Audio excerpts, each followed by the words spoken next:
안녕하십니까. 반갑습니다. 오늘부터 드디어 웨스트민스터 신앙고백서를 공부하도록 하겠습니다. 신앙생활을 하지 않는 분 불쌍한 사람이죠. 그러나 신앙생활을 하는데 잘못 믿는 사람 참 불행한 사람입니다. 성경대로 믿지 않고 자기식대로 믿는다든지 잘못된 정보를 가지고 믿을 때에 그 사람도 똑같이 불행한 사람이죠. 그러니까 우리가 신앙생활을 하는 것도 중요하지만은 바르게 믿는 것이 중요하죠. 바르게 믿는 것은 성경대로 믿는 거예요. 그 성경대로 믿는 믿음을 요약해 놓은 것이 바로 신앙 고백이거든요. 그러므로 신앙 고백을 공부하고자 하는데 우리의 고백이 반듯하면 그만큼 삶이 반듯해질 줄로 믿습니다. 그러므로 좀 지루하더라도 열심히 함께 따라올 수 있기를 바랍니다. 오늘은 웨스트민스터 신앙 고백 서론에 대해서 공부를 하겠는데요. 신앙 고백이 무엇인가 좀 의미를 정리해 보고요. 또 신앙 고백이 왜 필요한가, 그리고 역사적으로 신경들, 신조들이 어떻게 발전해 왔는가, 그리고 웨스트민스터 신앙 고백서의 역사적인 배경, 그리고 웨스트민스터 신앙 고백서가 어떤 고백서인가, 그리고 왜 이 고백서를 내게 됐는가는 그런 목적들에 대해서 서론적으로 오늘 쭉 말씀을 드리고, 다음 주부터 웨스트민스터 신앙 고백 제1장 이제 성경에 대해서 본문을 공부하도록 그렇게 하겠습니다. 먼저 신앙 고백이 무엇인가 한번 정리를 해봅시다. 신앙 고백이란 하나님과 하나님의 말씀인 성경을 믿는다고 고백하는 것이죠. 그러니까 하나님과 성경을 믿는다는 신자의 응답이 바로 신앙 고백이라고 볼 수 있어요. 그러니까 신앙 고백을 대표하는 것이 사도신경인데, 사도신경은 그렇게 시작되죠. 나는 믿습니다. I believe in. 나는 믿습니다. 전능하사 천지를 만드신 하나님 아버지를 내가 믿습니다. 나는 믿습니다. 그렇게 출발하는 것이죠. 그러니까 신앙 고백이라는 것은 하나님과 하나님의 말씀인 성경을 믿는다고 고백하는 신자의 응답이라고 볼 수 있습니다. 좀 더 넓은 의미로 말한다면 신앙 고백의 내용은 기독교의 바른 교리, 즉 기독교인이 믿고 지켜야 할 교리라고 볼 수 있죠. 이것을 신경이나 신조라고도 하는데, 이단으로부터 교회를 보호하거나 기독교의 교리를 잘 정리하고 전수하고 보존하는 데 목적이 있다고 볼 수 있습니다. 우리가 공부할 웨스트민스터 신앙 고백은 나중에 역사적 배경을 좀 간단하게 말씀드리겠습니다마는 잉글랜드와 스코틀랜드 청교도들의 교리적인 통일이 필요했어요. 그리고는 유럽 대륙의 개혁파 교회들과의 연합을 목적으로 작성되었습니다. 그때의 영국의 역사가 아주 복잡했어요. 그래서 사실 왕당파, 왕정파와 의회정치파가 이렇게 싸우고 있는 그런 상황에서 교회의 정치라든지 이런 부분들을 정리할 필요가 있었던 것이죠. 그래서 유명한 존 낙스의 신앙고백과 제네바 신앙고백의 영향을 받았고 칼빈주의를 따르고 있습니다. 그래서 한국에서는 웨스트민스터 신도 개요서 그렇게 불려왔어요. 옛날 어른들이 한문 세대라 신도 개요. 내가 한문을 찾아보니까 개자가 들 개자더라고요. 들어올린다. 요자가 요구할 요자예요. 그러니까 신도들에게 꼭 필요한 그런 그 내용이라는 그런 의미로 신도개요라고 그렇게 번역을 한 것 같습니다. 자, 우리가 신앙 고백을 이해하기 위해서 베드로의 신앙 고백을 한번 정리해 봅시다. 마태복음 16장에 나오고 마가복음 8장에 나오는데요. 예수님께서 3년 공생애 동안 예수님이 누구신가를 당신의 사역과 그 다음에 당신의 말과 당신의 행동들을 통해서 보여주셨어요. 특별히 예수님이 하셨던 사역을 요약해 보면 병자를 고치고 귀신을 쫓아내고 바다를 잔잔케 하기도 하고 물 위로 걷기도 하고 자연을 다스렸지요. 그리고 죽은 자를 살리기도 하고.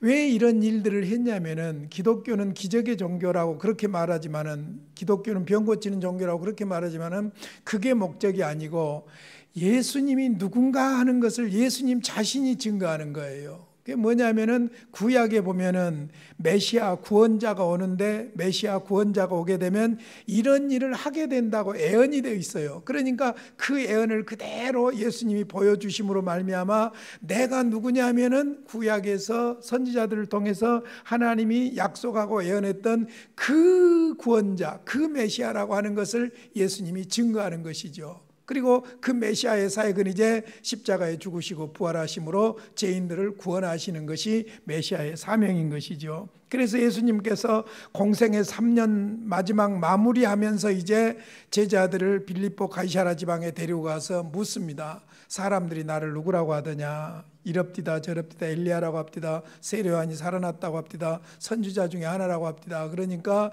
예수님께서 듣고 계시다가 그러면 너희는 나를 누구라고 하느냐? 3년 동안 예수님을 지켜보았던, 함께했던, 친히 최측근으로 같이 했던 제자들이야말로 예수님을 정확하게 고백할 수 있잖아요.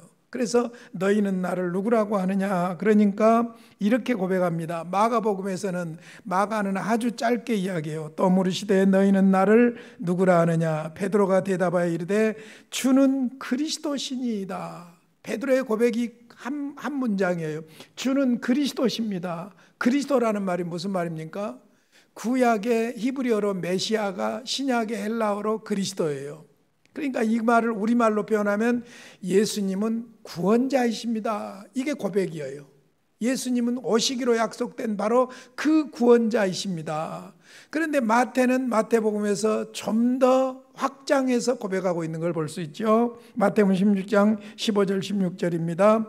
이르시되 너희는 나를 누구라 하느냐? 시몬 베드로가 대답하여 이르되 주는 그리스도시요 살아계신 하나님의 아들이십니다. 자, 좀 더 확장된 고백을 하고 있죠.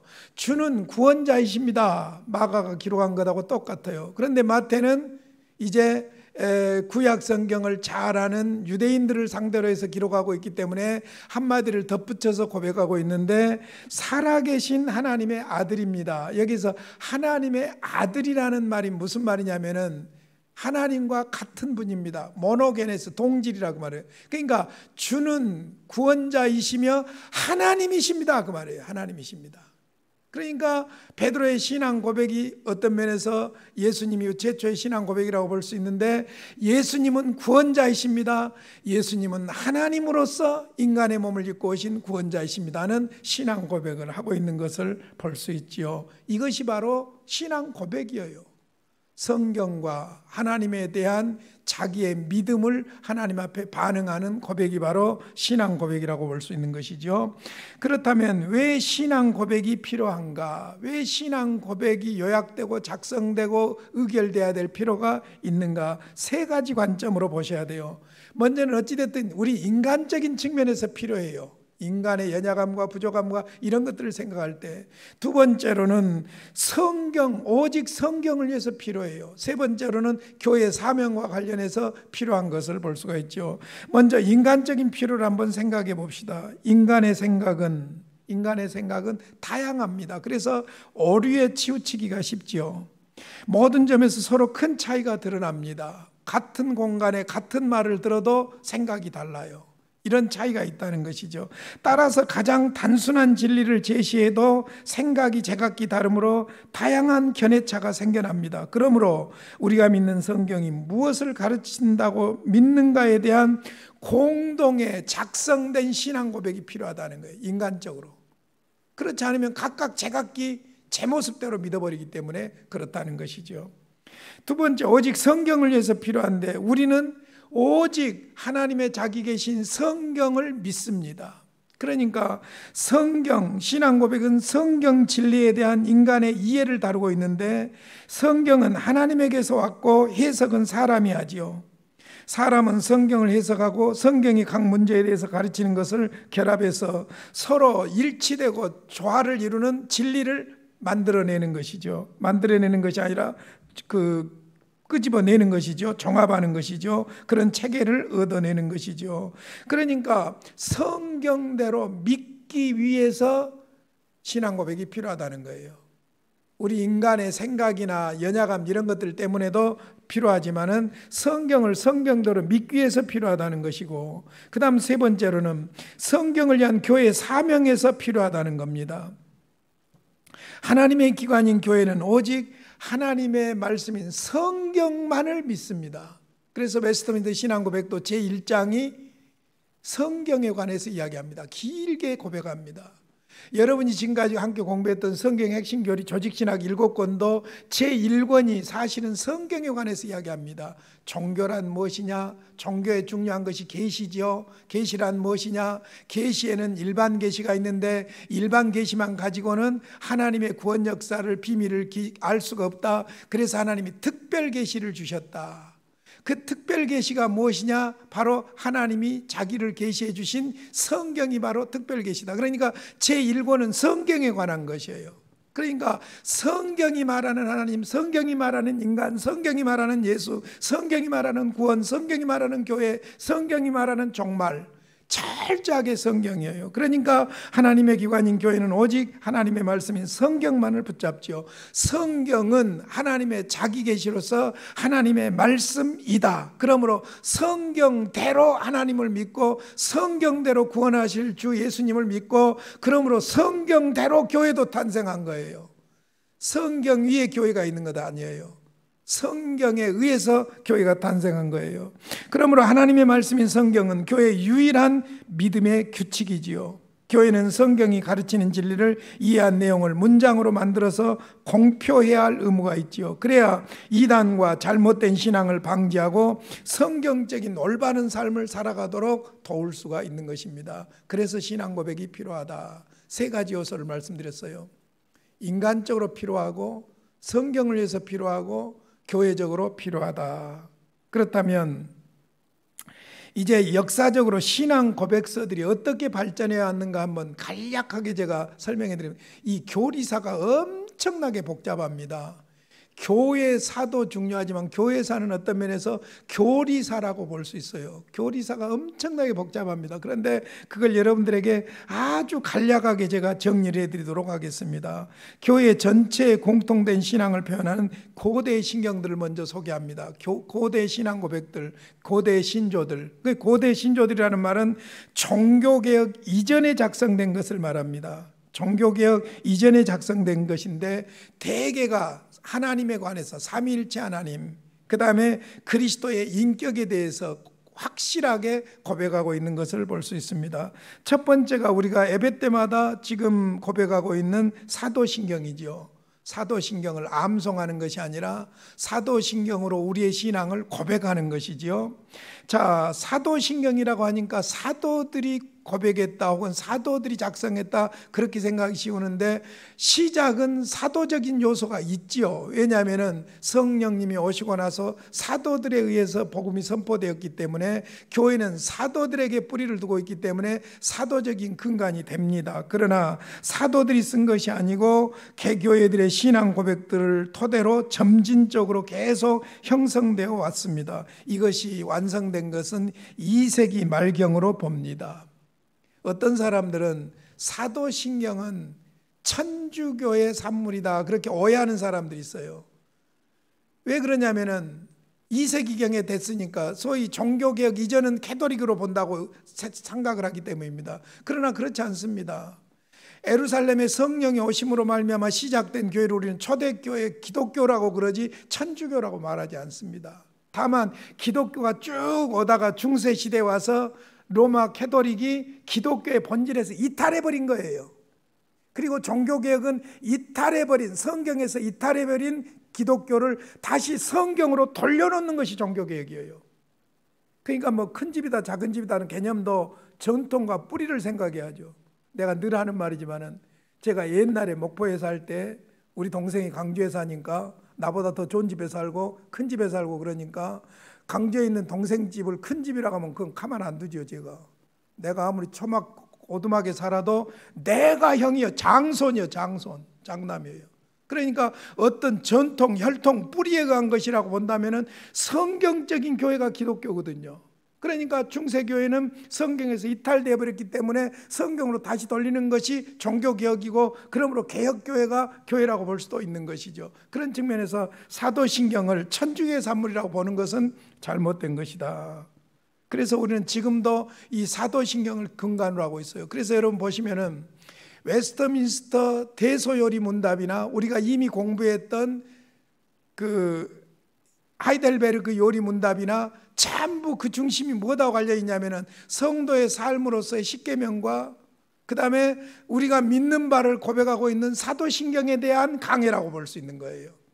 그렇게 중요해요. 그러니까 사도신경을 우리가 암송하는 것이 아니라 또박또박 한 문구 한 문구 우리의 고백을 해야 돼요. 우리의 고백을. 그래서 사도신경대로만 믿으면 성경대로 믿는 것이 된 거예요. 가장 요약해 놓은 기초 신경이라고 볼 수 있죠. 그 다음에 이제 두 번째로 니케아 신경이라는 것이 있습니다. 니케아 신경은 사도신경을 기초로 작성됐는데, 여기에서 가장 중요한 것이 뭐냐면은 그리스도는 하나님이다, 이걸 결정한 것이 니케아 신조예요. 언제냐면은 주 325년 비두니아 니케아 공의에서 결정됐어요. 그러니까 그리스도에 대해서 그리스도는 하나님이다, 그리스도는 사람이다, 아니다, 그리스도는 사람이고 하나님이다, 계속해서 논란이 있어 왔던 거예요. 그때 니케아 회의를 통해서 무엇이 결정됐냐면은 그리스도는 하나님, 삼위일체 하나님이시다가 결정되었죠. 그리고 그때 성령의 신성과 인격에 관한 문제가 381년 콘스탄티노플 공의에서 결정을 했어요. 그러니까 성령도 하나님이라는 개념이죠. 그런데 성령을 보내시는 것에 대해서 요한복음 14, 15, 16장 다락방 강화에서 예수님이 말씀하시지만은 내가 가서 아버지로부터 성령을 너에게 보내겠다고 그러죠. 그러니까 성령이 아버지로부터 왔느냐 아버지와 아들로부터 왔느냐, 이것도 논란이 됐던 거예요. 그런데 아버지와 아들에게서라는 말, 필로큐라는 교회라는 이 아들에게서라는 말이 결정되어진 것이 569년 스페인 톨레토에 있는 서방교회 공의에서 참가한 것이에요. 그러니까 니케아 회의, 그 다음에 콘스탄티노플 공의회, 톨레토 회의, 이 과정을 거치면서 이제 중요하게 결정된 것이 그리스도는 하나님이다, 성령도 하나님이다, 이것이 결정된 것이죠. 그 다음에 이제 세 번째로, 여러분은 잘 모르지만 신학을 공부한 사람들은 너무나도 잘 아는 이름이 아다나시우스예요. 아다나시우스 신경인데, 아다나시우스 그러면 아리우스가 떠오르죠. 아리우스와 아다나시우스 간에 논쟁이 있었는데, 아다나시우스 신경은 무엇을 결정하고 있냐면은 한 분 하나님 안에 세 위격, 삼위일체가 계신다는 것하고, 그 다음에 하나님 그리스도 한 분 안에 두 본성이 있다는 것. 그러니까 이게 신비거든요. 늘 말씀드렸지만은 성부도 하나님, 성자도 하나님, 성령도 하나님.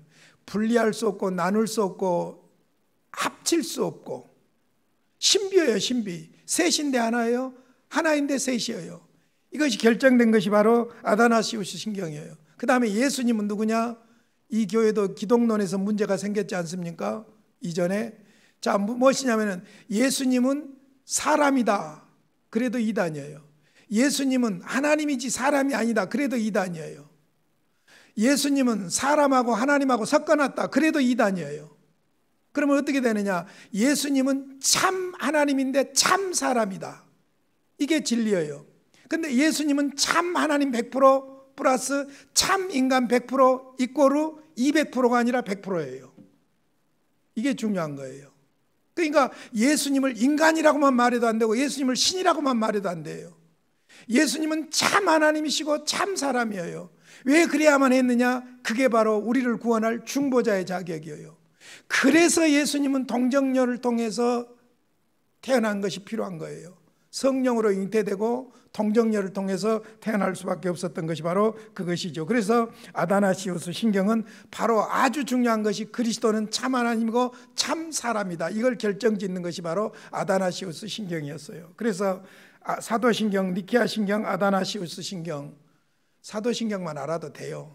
그런데 여기에다가 니케아 신경, 아다나시우스 신경까지 좀 정리를 하면 얼마나 보탬이 되겠습니까? 자, 그 다음에 종교개혁 이후의 여러 교파의 신경과 고백들인데, 크게 종교개혁 이후에는 두 가지예요. 로마 캐톨릭과 개혁교회죠. 자, 로마 캐토릭에서는 종교 개혁이 일어난 이후에 종교 개혁에 대해서 로마 캐토릭은 반대했습니까? 찬성했습니까? 반대하니까 종교 개혁이 일어났죠. 이제 종교 개혁을 로마 캐토릭은 반대해 가지고 트렌트 공의회를 모입니다. 1545년. 이때 교황 바울 3세가 트렌트 공의회를 모여서 종교 개혁에 반대하기 위해서 모이게 되죠. 그래서 트렌트 공의회 신앙 고백을 만듭니다. 그리고 이것이 바로 로마 캐토릭의 아주 근본적인 뿌리가 되지요. 근본적인 뿌리가 됩니다. 여기서부터 이제 드디어 로마 캐토릭과 개신교가 달라지기 시작하는 거예요. 그래서 트렌트 공의회 신앙 고백이 바로 천주교의 것이고, 그 다음에 동방교회 교리 표준서들인데, 이게 무슨 말이냐면은 기독교가 동방교, 천주교가 이제 처음에 기독교로 오다가 동방교와 서방교회로 나눠집니다.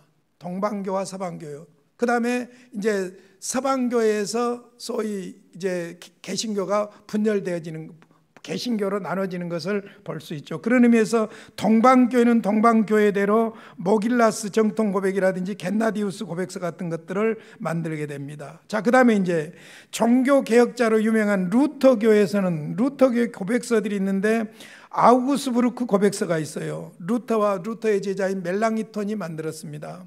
그 다음에 아우구스부르크 고백의 변호서가 있습니다. 그리고 웨스트민스터 대소요리 문답만 있는 것이 아니라 루터의 대요리 문답과 소요리 문답도 있습니다. 그 다음에 슈말갈트 신조가 있고 일치 신조가 있는데 폼 오브 콩코드라 해가지고 개혁되면서 이제 교회가 다양해지기 시작하니까 일치를 위해서 콩코드, 일치를 위해서 폼을 만드는데 그게 바로 일치 신조라는 것이죠.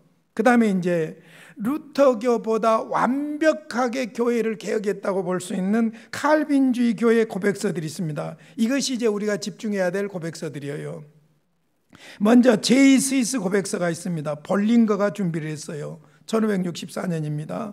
제2 스위스 고백서는 칼빈주의 고백서다, 그렇게 이해하시고 계시세요. 그 다음에 여러분들에게 전에 공부시켜드렸던 하이델베르크 요리문답, 제가 왜 이 부분을 공부했냐면은 우르시누스와 올리비아누스가 독일과 화란 개혁 교회들의 고백서로서 대표적으로 이것을 작성을 했는데, 종교개혁이 독일에서 일어났잖아요. 그 다음에 장로교가 화란에서 꽃을 피웠습니다. 개혁교회 그러면 화란 개혁교회예요. 그래서 사실은 하이델베르크 요리 문답이 개혁교회의 신앙을 잘 나타내주고 있기 때문입니다. 그 다음에 이제 세 번째 영국교회 39개조가 있는데, 이거는요 엘리자베스 여왕의 명으로 만든 고백인데 조금 어떤 성격이냐면은 개혁교회는 개혁교회인데 감독교회 교리 문서예요. 감독교회, 장로교가 아니라 감독교회, 소위 말하자면 왕실파를 중심으로 한 감독교회 교리 신조라고 볼 수 있습니다. 그 다음에 이제 도르트의 신경들이 있는데, 이것은 칼빈주의와 반대되는 알미니우스에 대한 알미니우스적인 논쟁을 해결하기 위해서 도르트의 신경들이 생겨났죠. 그러니까 제2 스위스 고백서, 하이델베르크 요리문답, 도르트의 신경, 그 다음에 이제 중요한 것이 웨스트민스터 신앙 고백과 대소요리문답입니다. 영국과 그때 당시 잉글랜드죠. 잉글랜드와 스코틀랜드 장로교 교리 표준서라고 볼 수 있습니다. 그러니까 칼빈주의, 개혁교회, 장로교, 교리 신조들로서 아주 핵심적인 요약을 잘해놓은 것이 무엇이냐? 웨스트민스터 신앙 고백서다. 제2 스위스 고백서라든지 하이델베르크 요리문답도 두말할 것 없이 중요하고 도르트의 신경들도 중요한데, 웨스트민스터 신앙 고백서와 그 다음에 대소요리문답이 개혁교회, 칼빈주의, 장로교회, 성경을 중심으로 한 하나님의 절대 주권 교리를 잘 표현하고 있는 것이 바로 이것이다, 그렇게 볼 수가 있습니다. 자, 그렇다면 이제 웨스트민스터 신앙 고백서의 역사적인 배경을 조금 간략하게 설명을 드리도록 하겠습니다. 1643년 영국 의회가 당시 국왕이던 찰스 1세와 의회와의 내란 중에, 자, 이 말이 굉장히 중요해요. 그때 당시에는 영국 교회가 잉글랜드와 스코틀랜드가 차이가 있었어요. 잉글랜드는 소위 왕당파, 왕실파가 지배를 하고 있었고, 교회도 그러니까 국가교회주의, 국가주의 교회예요. 에라스투스주의, 국가교회주의, 그러다 보니까 감독정치주의, 그런 입장이에요. 반면에 스코틀랜드는 존 낙스를 중심으로 해서 놀라운 부흥이 일어났던 스코틀랜드는 의회 정치, 소위 개혁파 정치, 혹은 의회 정치를 다른 말로 장로 정치, 그렇게 말할 수가 있죠. 그래서 왕정파와 왕실파와 개혁파, 혹은 왕당파와 민주정치, 이렇게 그 갈등을 하고 있었어요. 대립이 되고 있었어요. 이 배경을 여러분들이 아셔야 돼요. 그러니까 교회도 자연스럽게 어떤 상황이 벌어지고 있었냐면 감독정치, 국가주의 교회하고 소위 장로주의, 의회 중심인 혹은 정치적으로 민주적인 그 장로교 정치가 대립을 이루고 있었던 것이죠. 이게 계속해서 싸움이 벌어지고 있었어요. 영국에서 그래서 사실 종교전쟁이 무시무시하게 사람을 죽이는 일들이 막 벌어졌던 것들을 볼 수가 있지요. 찰스 1세 이전에는 엄청난 개혁교회가 핍박을 당하고 막 죽음을 당하고 하는 그런 일들도 있었던 것을 볼 수 있죠. 이런 찰스 1세와 의회와 요즘으로 국회와의 내란 중에 영국 교회가 공통으로 따를 수 있는 애전과 애배지요, 교리와 권징 등의 기준을 수립할 필요를 느끼고 웨스트민스터 총회를 소집한 겁니다. 당시 잉글랜드와 스코틀랜드의 교회 총대들과 의원, 정치인 등으로 구성된 학식 있고 거룩하며 분별력 있는 신학자들이 성공의 교회인 웨스트민스터 대성당에 모였고, 여기는 이제 의회파지요. 대성당에 모였고, 이 회의는 5년 동안 지속되었고 회의 결과로 신앙 고백서가 작성되었는데 이것이 바로 웨스트민스터 신앙 고백서이고, 이때 만들어진 것이 대요리 문답과 소요리 문답, 웨스트민스터 대요리 문답과 소요리 문답이에요. 이것이 미국으로 건너간 청교도들에 의해서 미국 장로교의 교리의 근간이 되었고, 그 다음에 표준문서로 인정되었고, 이것이 한국에는 장로교 선교사들이, 미국의 선교사들이 가지고 들어와서 한국 장로교 표준문서로서 웨스트민스터 신도 개요서로 이렇게 통용되게 되었던 것을 볼 수 있어요. 대강 약사를 조금 여러분에게 정리를 해놨어요. 홈페이지를 잘 보시고 참조하시기를 바라는데요. 제가 이 부분을 참고한 것은 A.A. 핫지의 웨스트민스터 신앙고백 해설 제2장을 참조를 했습니다. 대강 좀 보시면 1641년 11월 22일에 하원이 바른교회 정치 형태를 요구하는 항의 문서를 왕에게 제출합니다. 자, 의회와 왕이 대립하고 있는 거예요. 항의서를 제출해요. 분위기를 알기 위해서 약사를 설명합니다. 그런데 그 다음에 1642년 7월에 의회는 교회와 국가의 개혁을 왕에게 요구합니다. 근데 왕이 거부를 합니다. 그러니까 1643년 6월 12일에 왕의 반대를 무시하고 웨스트민스터 총회 소집을 위해서 법령을 의회가 제정을 해버립니다. 그리고는 1643년 7월 1일에 법령에 따라 웨스트민스터 총회를 개회하게 되고 첫 번째 작업으로 39개 조항을 개정을 합니다. 아까 교회 신경 역사에서 종교개혁 이후에 개혁파 중에서 39개 조항이 있었죠. 이게 감독교회 정치거든요. 교리거든요. 이걸 먼저 조항을 개정을 하는데 여기에는 칼빈주의와 반대하는 알미니안주의와 그 다음에 펠라기우스주의와 로마 가톨릭의 오류를 제거할 목적으로 39개 조항을 개정을 하지요. 그 다음에 이제 1643년에서 44년 사이에 교회 정치와 예배모범을 작성하고 그 다음에 그 후에 쭉 역사가 이렇게 진행되다가 1648년 영국 의회에서 공인을 하게 되는데 총회는 5년 6개월 21일간 모입니다. 하루 이틀 된 게 아니에요. 엄청난 작업이에요. 151명의 의원들이 5년 6개월 21일 동안 몇 번의 회의를 하냐면은 1163번의 회의를 통해서 진행이 됩니다. 이 1163번째 회의가 모일 때는 찰스 1세가 단두대에서 처형된 지 3주일 후인 1649년 2월 20일까지 유지가 되는데 그때 1649년 2월 22일에 1163번째 회의를 모집하게 됩니다.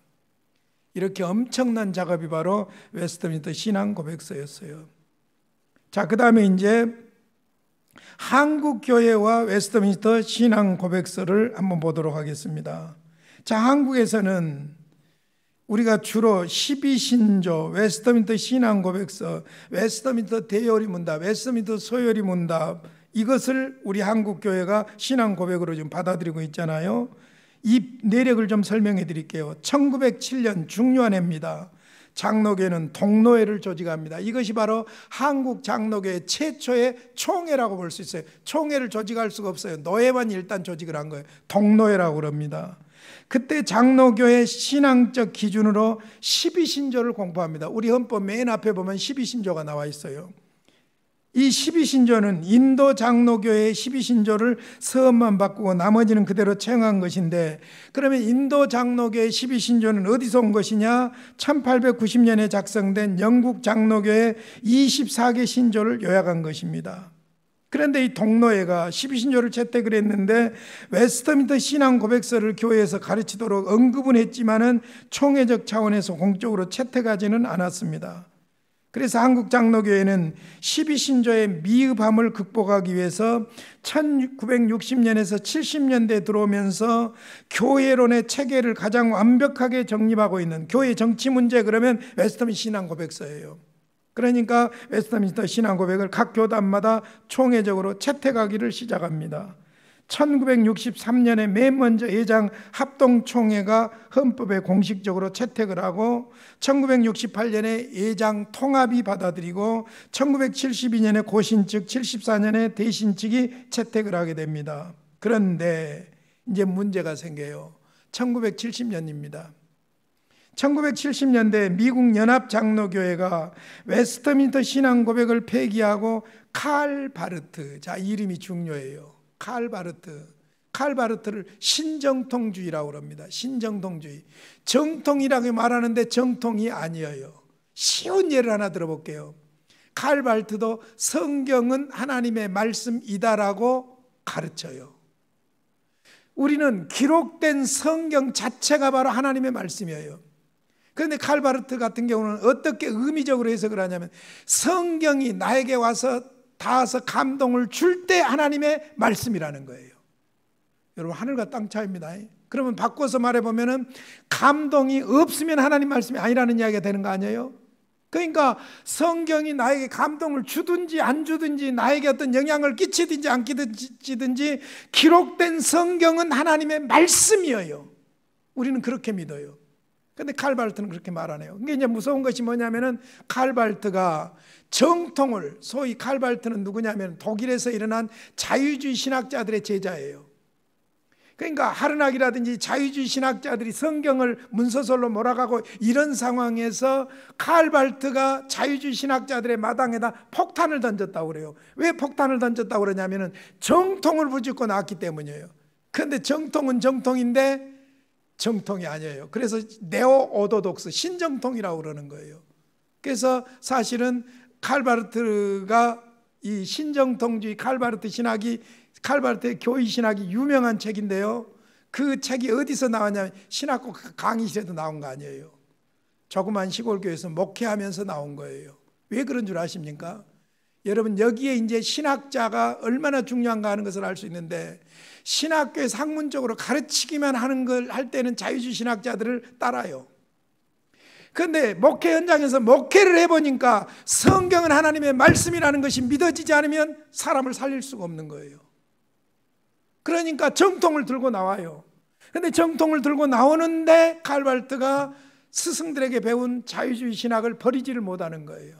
그래가지고 소위 칼 바르트를 중심으로 해가지고 신학적 교회론을 구성하는데, 그 입장이 뭐냐, 화해를 주장하고 나서면서 1967년 신앙고백서를 발간합니다. 그러면서 웨스트민스터 신앙고백서를 중심으로 한 소위 개혁계의 신조들의 교회론에 심각한 도전을 받았습니다. 이때 한국의 보수 정통주의 신학자 박영용 박사는 1967년 신앙고백서가 사회복음을 주장하는 자유주의적 입장임을 제시했고, 웨스트민스터 신앙고백의 전통과 전혀 다른 고백이라고 발견을 해냅니다. 그래서 사실 우리나라가, 장로교가 1970년대에 와서 여러 가지로 흔들리는 것을 볼 수 있어요.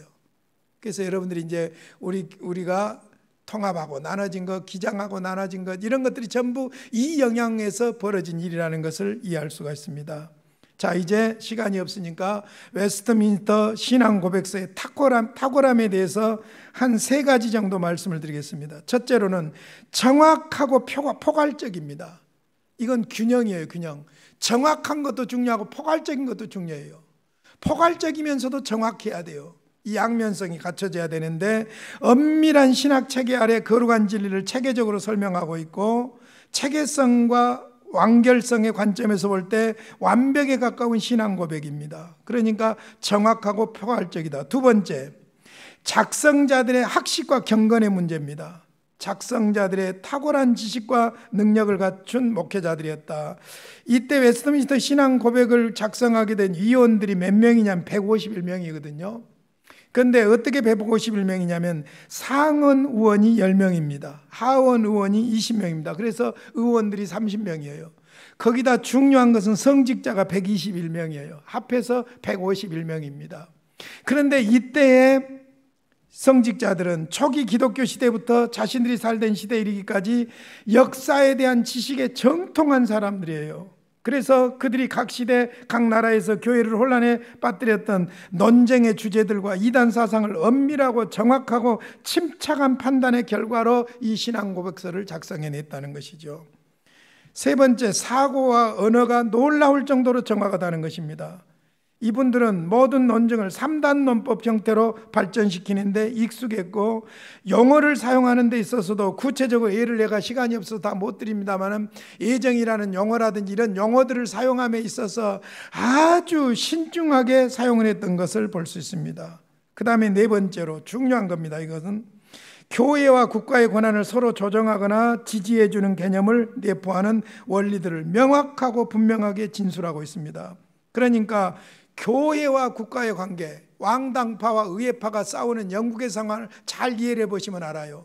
감독 중심 국가교회주의와 그 다음에 장로교 교회 중심의 이 내면이 싸우고 있는 교회 정치체제, 이 아주 문제잖아요. 국가주의 교회는요, 교회도 국가가 지배해야 된다는 거예요. 그런데 자칫 잘못하면 이제 독립파 교회는 뭐냐면요, 오히려 간섭받아서는 안 된다는 개념이에요. 또 반대로 로마 캐톨릭 같은 경우는 국가도 교회가 지배해야 된다는 거예요. 이런 혼란스러운 상황에서 웨스트민스터 신앙 고백서는 교회와 국가의 정확한 역할과 분리를 정확하게 설명하고 있는 거예요.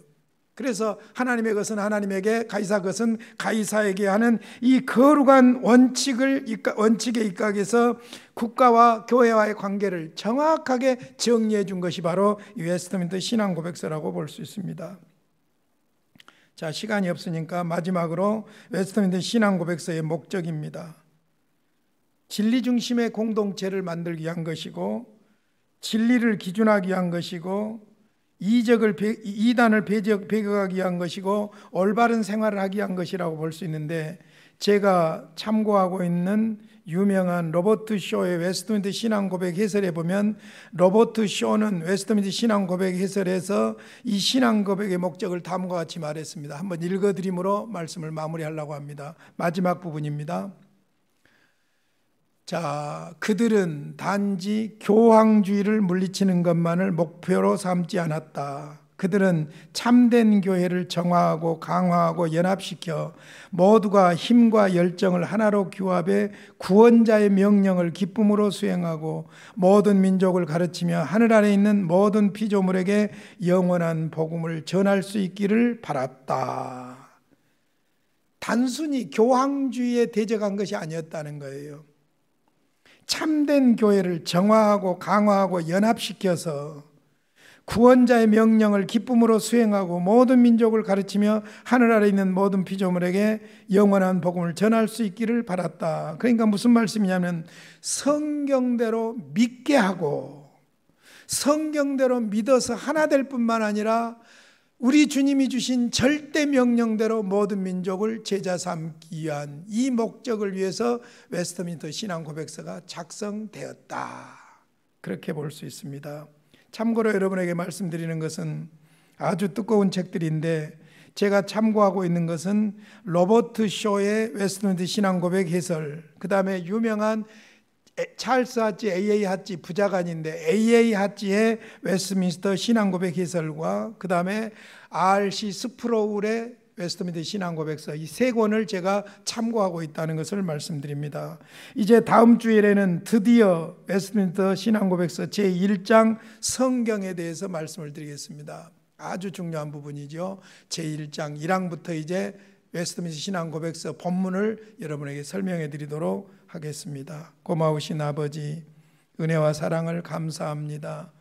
우리가 성경을 믿고 성경에서 말씀하신 하나님과 구원자 예수님을 믿습니다. 바르게 믿기를 원합니다. 이단과 잘못된 그릇된 가르침들이 많은 세상에서 바르게 믿고 성경대로 믿고 주님만을 믿고 믿음으로 건강하고 바른 삶을 살게 하여 주시옵소서.